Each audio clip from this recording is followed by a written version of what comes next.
வணக்கம் தலைவா, அனைவருக்கும் இனிய வணக்கம். இன்னைக்கு நம்ம இந்த ஒரு வீடியோவில் எதை பற்றி பார்க்க போகிறோம்.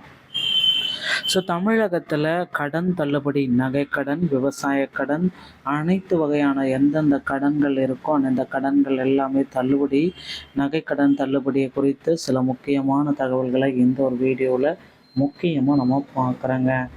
நகைக்கடன் தள்ளுபடி யாருக்கு கொடுக்க போகிறாங்க, ஏன் தேர்தல் வாக்குறுதிகளில் அறிவிக்கலை? கடன் தள்ளுபடி தாவேக்காவுடைய தேர்தல் வாக்குறுதிகளில் மிக மிக முக்கியமானது தள்ளுபடிங்க, நகைக்கடன் தள்ளுபடி. இதில் பார்த்திங்கன்னா 2026 சட்டமன்ற தேர்தலில் 4 முக்கிய வாக்குறுதிகள் குறிப்பிட்டிருக்காங்க.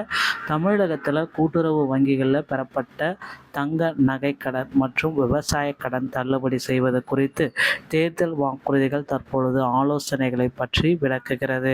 குறிப்பாக 5 ஏக்கருக்கும் குறைவாக நிலம் வைத்திருக்கும் விவசாயிகள் பயிர்க்கடன்கள் மற்றும் தகுதியுள்ள சாமானிய மக்களின் நகைக்கடன்கள் ரத்து செய்யப்படுவதாக வாய்ப்புகள் குறித்து இதில் விவாதிக்கப்படுகிறது. கடனை தள்ளுபடி செய்வதற்கு ரேஷன் அட்டை விவரங்கள் மற்றும் அரசு ஊழியர் அல்லாத நிலை போன்ற சில தகுதி வரம்புகள் நிர்ணயிக்கப்படலாம். இந்த தகவல்கள் தெரிவிக்கிறது. மேலும் பெண்கள் மற்றும் சுய உதவி குழுக்களுக்கான கட்டண தள்ளுபடி, நிதி உதவிகள் குறித்தும் இந்த விண்ணப்ப நடைமுறைகள் குறித்தும் இந்த வீடியோவில் முழுமையாக நம்ம பார்க்கலாம். பொதுமக்கள் இந்த சலுகையை பெற தங்கள் ஆதார் மற்றும் வங்கி கணக்குகளை சரியாக சமர்ப்பிக்க வேண்டியதன் அவசியத்தை இந்த வீடியோ உங்களுக்கு விளக்குகிறது. தமிழக அரசின் இத்தகைய முக்கிய அறிவிப்பு எப்பொழுது அதிகாரப்பூர்வ அறிவிப்பாக வெளியாகும் என்பதை வீடியோவில் சொல்லிட்டுருக்கேன். வீடியோவை ஸ்கிப் பண்ணாமல் பாருங்கள், அப்போ தான் உங்களுக்கு புரியுங்க. நகைக்கடன் தள்ளுபடி, பயிர்க்கடன் தள்ளுபடி ரத்து, சுய உதவி குழு கடன்கள், மகளிர் உரிமை கடன்கள். தகுதியான பெண்களுக்கு மாதந்தோறும் 2500 வர வைக்கப்படும். கூட்டுறவு வங்கிகளில் வைக்கப்பட்டுள்ள நகைக்கடன்களுக்கு நிபந்தனைகளுடன் கூடிய தள்ளுபடி.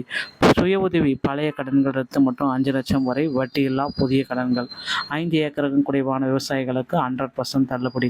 தகுதியானவர் பட்டியல் ஏன் அவசியம்? 1 பவுன் தற்பொழுதைய நிலவரம் 1.20 தாண்டிருச்சுங்க.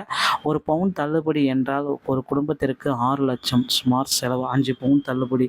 அரசாங்கத்தின் நிதிச்சுமை அனைவருக்கும் 5 சவரன் தள்ளுபடி செய்தால் அரசுக்கு மிகப்பெரிய அளவில் இழப்பீடு. சரியான பயனாளி. எனவே உண்மையான ஏழைகள் மற்றும் நடுத்தர மக்களை மட்டுமே சென்றடையும். தகுதியானவர்கள், தகுதியற்றவர்கள். கூட்டுறவு வங்கிகளில் கடன் பெற்றவர்கள், தகுதியானவர்கள், சிறு மற்றும் கிராமப்புற நடுத்தர குடும்பங்கள், ரேஷன் அட்டை வறுமை கோட்டிற்கு கீழ், NPHH, PHH, AAY வரம்பு. ஒரு குடும்பத்திற்கு ஒரு நபருக்கு மட்டுமே குறைந்த அளவிலான நகைக்கு முன்னுரிமை. தகுதியற்றவர்கள், அரசு பணி அல்லது மாநகராட்சி ஊழியர்கள், கூட்டுறவுத்துறை வங்கிகளில் கூட்டுறவு பணி இருந்தால் தகுதியற்றவர்கள், வருமான வரி இன்கம் டேக்ஸ் செலுத்துபவர்கள் தகுதியற்றவர்கள், ரேஷன் அட்டை சர்க்கரை அட்டை வைத்திருப்பவர்களும் தகுதியற்றவர்கள். தள்ளுபடி எப்படி செயல்படும் அப்படின்னு பார்த்தீங்கன்னா, சிறிய கடன் அதாவது 1 லட்சம் அரசின் பங்கு முழு தொகையும் அரசு செலுத்தும். விளைவு 100% தள்ளுபடி. உங்கள் நகைக்கடன்கள் அனைத்தும் திருப்பி தரப்படும். பெரிய கடன் அதாவது கவர்மெண்ட் சப்சிடி 40%, சீஸ் அண்ட் பேலன்ஸ் 60. அரசின் பங்கு ஒரு குறிப்பிட்ட உச்சத்தொகையை டார்கெட் லிமிட் அரசு செலுத்தும். விளைவு மீதமுள்ள தொகையை நீங்கள் செலுத்திய பின் நகை திருப்பி தரப்படும் அப்படின்றத குறிப்பாக சொல்கிறாங்க. ஓகேங்களா? இப்போ இருக்கிற சுச்சுவேஷன் பிரகாரம் இந்த நகைக்கடன் தள்ளுபடியை குறித்த நிறைய நிபந்தனைகள் எல்லாமே போயிட்டுருக்கு. ஒரு குடும்பத்திற்கு ஒருவருக்கு மட்டும்தான் தள்ளுபடி. ஓகேங்களா? மிக குறைந்த அளவில் நகைக்கடன் வைத்திருப்பவர்களுக்கு இந்த தள்ளுபடியை கொடுக்கலாம் அப்படின்ற மாதிரி எதிர்பார்ப்புகள் இருக்குங்க. இது எல்லாமே குடும்பத்திற்கு ஒரு எல்லாத்துக்குமே கொடுக்க போகிறாங்க. அடுத்து விவசாயம் மற்றும் பயிர்க்கடன் தள்ளுபடி. 5 ஏக்கர் நில வரம்பு ஓகேங்களா வைத்திருக்கும் நபர்களுக்கு பயிர்க்கடன் முழுமையாக தள்ளுபடி அப்படின்னு சொல்கிறாங்க. தேவையான ஆவணங்கள் பயிர்க்கடன் நிலத்திற்கு ஆதார் எண் மற்றும் வங்கி பாஸ்புக்கு. இது நிலத்துடைய செட்டா இருந்தாலே தள்ளுபடி செய்யப்படும். முழுமையான ரத்து அப்படின்னு பார்க்குறப்ப தகுதியுள்ள விவசாயிகள் 1 லட்சத்திலிருந்து 2 லட்சம் என எவ்வளவு தொகை கடன் வாங்கியிருந்தாலும் அது முழுமையாக தள்ளுபடி செய்யப்படும் அப்படின்றத குறிப்பிட்டு சொல்கிறாங்க. விவசாயிகளுடைய 4 வங்கி நிலை படிவம் அப்படின்னு நம்ம பார்க்குறப்ப நில ஆவணங்கள், ஆதார் இணைப்பு, வங்கி புத்தகமும், கூட்டுறவு வங்கி சமர்ப்பணம் இதை வச்சுருக்கணும். அடுத்து இந்த மகளிர் பொருளாதாரம், மகளிருடைய நலத்திட்டங்கள் அப்படின்றத நம்ம பார்த்தரலாம். நேரடி உரிமை தொகை, மகளிர் உரிமை தொகை 2000. இப்போ இன்றைக்கி எல்லாமே பார்த்திங்கன்னா உங்களுக்கு 1000 ரூபாய் அவங்க அக்கௌண்ட்டில் போட்டாங்க. பழையபடி தொடரும் அப்படின்னு போட்டிருக்காங்க.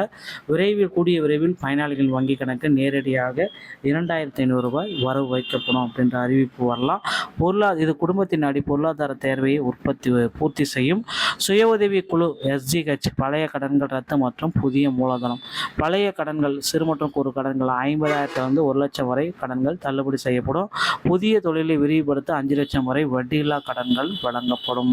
ஒருங்கிணைந்த பொருளாதார பயன்கள் ஒரு குடும்பத்தின் வளர்ச்சி, அடிப்படை வருமானம், விவசாய பாதுகாப்பு, அவசர கால கடன் ரத்து, தொழில் வளர்ச்சி. இந்த ஒரு கிராமப்புற குடும்பங்களின் வளர்ச்சி அப்படின்றது நம்ம சொல்லலாங்க. ஸோ மகளிர் சுய உதவி குழுக்கள் கடன்களை தேவிக்கு அரசு தள்ளுபடி பண்ண போகிறாங்க. 5 லட்சம் வரை வட்டி இல்லா கடன் கொடுக்க போகிறாங்க. மகளிர் உரிமை தொகை 2500 விரைவில் அக்கௌண்ட்டில் போட போகிறாங்க. எஜுகேஷன் லோன் கல்வி கடன் தள்ளுபடி. மாணவர்களின் கல்வி கடனையும் தேர்தல் வாக்குறுதியின் அடிப்படையில் தள்ளுபடி செய்ய போகிறதாகவும் இதில் குறிப்பிட்டு சொல்லியிருக்காங்க. ஸோ இதை பேஸ் பண்ணி தாங்க உங்களுக்கு தள்ளுபடி கிடைக்கும். இப்போ தயாராகிக்கோங்க. உங்கள் அருகாமையில் இருக்கிற கூட்டுறவு வங்கியை அணுகி வச்சுக்கோங்க. இந்த வீடியோ உங்களுக்கு பிடிச்சிருந்தா நீங்கள் நம்முடைய சேனலோடு இணைந்திருங்கள். மீண்டும் ஒரு நல்ல தகவலோடு நான் உங்களை சந்திக்கிறேன். நன்றி, வணக்கம், தேங்க்யூ.